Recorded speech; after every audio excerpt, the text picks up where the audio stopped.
Induk elang tertidur saat mengerami telur di dahan kecil. Suara dengkurnya menjatuhkan sebutir telur di bawah pantatnya. Telur burung meluncur menuruni daun pinus ke pohon kering. Kemudian melewati pantat dua burung kakoi yang sedang tidur. Induk burung kakoi yang sedang tidur terbangun. Tamparan kemarahan menerbangkan burung jantan itu ke bawah. Pada saat ini, telur burung telah jatuh dari atas pohon dengan ketinggian 100 meter ke mulut bunga.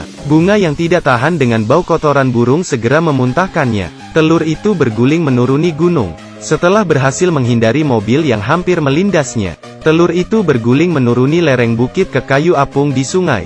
Setelah dibawa arus sungai ke tepi lembah, telur itu terlempar ke lembah oleh kayu apung.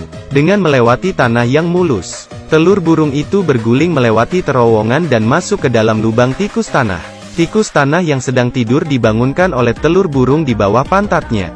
Dia terduduk dan mengangkat selimut merahnya, dan menemukan telur di bawah pantatnya. Pada saat ini, tikus tanah berpikir bahwa dia bertelur dalam mimpinya. Tapi dirinya adalah jantan. Bagaimana mungkin bisa bertelur? Setelah memeriksa di buku, dia memastikan bahwa dirinya tidak akan bisa bertelur.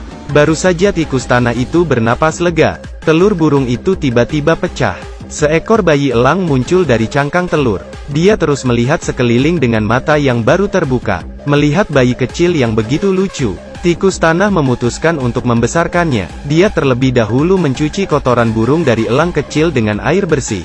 Kemudian mengeringkannya dengan handuk. Lalu dia pergi ke lemari untuk mengambil popok, dan memakaikan popok di pantat bayi elang itu. Kemudian tikus tanah menidurkan bayi elang di pelukannya. Waktu berlalu hari demi hari, tubuh elang kecil itu juga tumbuh menjadi besar. Dari akhir musim gugur dengan daun berwarna-warni hingga awal musim dingin yang bersalju, elang kecil itu sudah tumbuh menjadi elang dewasa dengan berat 200 kg. Tubuh elang yang gemuk bahkan merobek lubang tanah hingga terbuka. Dan saat ini, tikus tanah sudah tidak sanggup lagi menggendongnya. Untuk mengetahui spesies apa yang telah dibesarkannya, tikus tanah membuka buku dan mulai mencari informasi. Akhirnya diketahui bahwa ini adalah burung nasar, dan ini adalah musuh besar bagi tikus tanah. Burung nasar yang mengetahui kebenaran ini mulai mendekati tikus tanah selangkah demi selangkah, dan mencoba untuk memakannya ke dalam perut. Tikus tanah yang cerdas dengan cepat mendorong meja makan untuk memblokirnya. Saatnya tidur siang.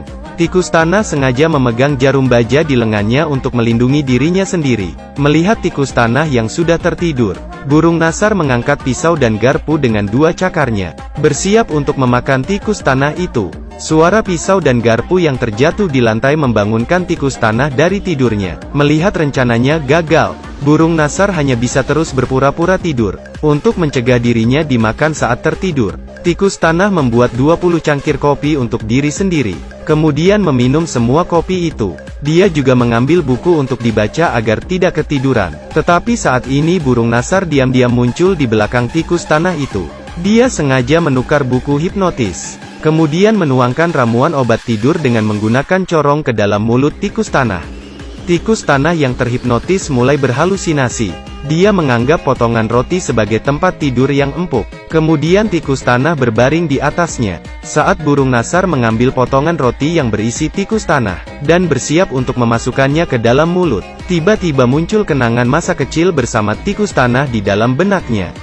Burung nasar yang terharu akhirnya melepaskan niatnya untuk memakan tikus tanah. Kemudian dia terus tinggal bersama tikus tanah dan mengawasinya terus-menerus. Menurutmu, apakah burung nasar benar-benar tidak akan memakan tikus tanah yang membesarkannya?